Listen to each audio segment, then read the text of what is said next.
মিজানুর রহমান আজহারী সাহেব তার যশোরের মাহফিলে বলেছেন, দেশে আহামরি কোনো পরিবর্তন আসে নাই, এক দল খেয়ে গেছে আর এক দল খাওয়ার জন্য বসে আছে। ওই যে কে যেন আজহার নাকি মাজার একজন আছে, আগে ওরা খাইছে এখন এরা খেতেছে না, কি বলছে না? আপনারা বলেন উনি কি কথাটা ভুল বলেছেন না ঠিক বলেছেন? আপনারা বাঘের মতো আমাকে উত্তর দিবেন আওয়াজ করে। প্রিয় কলিজার টুকরা রংপুরের ভাইরা, আজহারী সাহেব কি কোনো দলের নাম উল্লেখ করেছিলেন? এই যে আস্তে কথা বললেন, কোন দলের নাম বলেছেন? কোন ব্যক্তির নাম মেনশন করেছেন? উনি জাস্ট বলেছেন এক দল খেয়ে গেছে আর এক দল খাওয়ার জন্য বসে আছে, এতেই কিছু লোকের গায়ে আগুন ধরে গেছে। আমরা কোনো দলের নাম উল্লেখ করি না। আচ্ছা, মনে করেন যে আজহারী সাহেব কোন দলের নাম উল্লেখ করেই ফেলেছেন, কোন দলের নাম এক্স্যাক্টলি মেনশন করেছেন, তো আমাদের কি জনগণ হিসেবে বাক স্বাধীনতা নেই? বলেন সবাই, আছে না নাই? যদি আমাদের বাক স্বাধীনতা কেউ কাটতে চায়, তাদেরকে আওয়ামী লীগের ইতিহাস মনে রাখতে হবে। যুবক ভাইরা আমার, তো আমি দেখলাম একজন নেতা, তার নামটা আমি জাস্ট বলেই ফেলছি, ছোট্ট নাম বলছি, দুদু সাহেব। উনি বললেন কোথাকার কোন আজহারি মাঝহারি মিয়া, আজহারি কি মাঝহারি? এটা কি আপনাদের সস্তা মনে হয়? আজহারি এটা হচ্ছে বাংলাদেশের ব্র্যান্ডের নাম। যুবক ভাইরা আমার, আচ্ছা আপনি বলেন, এই যে একজন নেতা, দলের নেতা একজন আলেমকে বলছে আজহারি মাঝহারি কোথাকার কে, এটাই প্রমাণ যে সে মানুষটা শিক্ষিত হতে পারে না।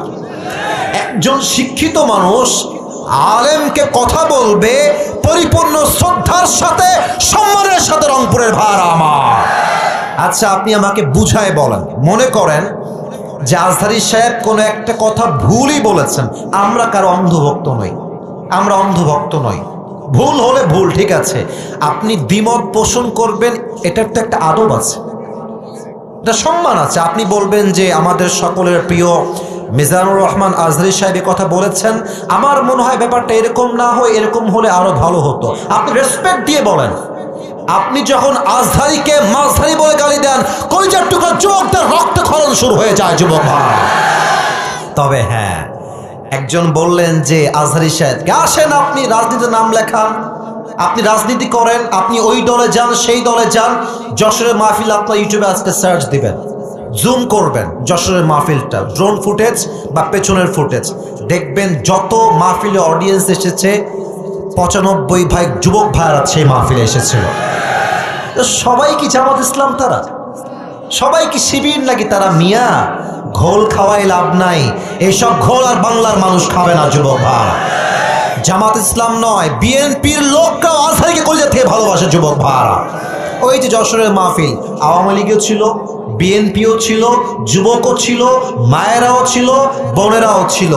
অতএব আমাদের ভালোবাসা দলের জন্য নয়, জামাতের জন্য নয়, কোনো ব্যক্তির জন্য নয়, আমাদের ভালোবাসা একমাত্র কোরআনের ভালোবাসা, একমাত্র আল্লাহর জন্য ভালোবাসা এটা। আচ্ছা, যেই দলগুলো এভাবে আজহারীকে কটাক্ষ করছেন, এই যে 20 লাখ মানুষের সামনে কটাক্ষ করলেন, ওখানে কি সবাই আজহারীর ভক্ত না? তো আপনি যে গালিটা দিলেন, যার বুকে আপনি আঘাত দিলেন, আচ্ছা ভাবেন যে আজহারী সাহেবকে আমি ভালোবাসি, কথার কথা, তো আমার ভালোবাসার মানুষকে যে গালি দিবে, আমি কি তাকে আর ভোট দিব নাকি? কথা বলেন, ভোট দিব নাকি? আপনি আমাকে সম্মান করবেন, আমার ভালোবাসার মানুষকে সম্মান করবেন, আপনাকে আমি স্যালুট জানাবো। যুবক ভাই, ঠিক কিনা বলে? মেহেরবানি করে দলাদলি করবেন না।